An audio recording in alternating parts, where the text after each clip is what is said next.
Here are some tips and tricks for working with silk fabric.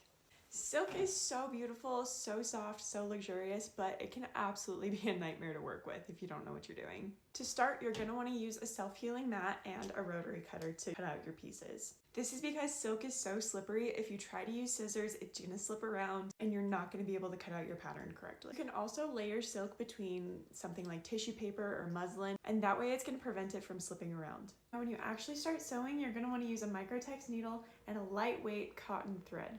I would not recommend using silk because silk tends to break, especially for seams, so cotton is usually the best way to go. I would use anywhere from 50 to 100 weight. Depending on the machine, you can even lower your presser foot height a little bit and so that everything glides smoothly and it doesn't get distorted.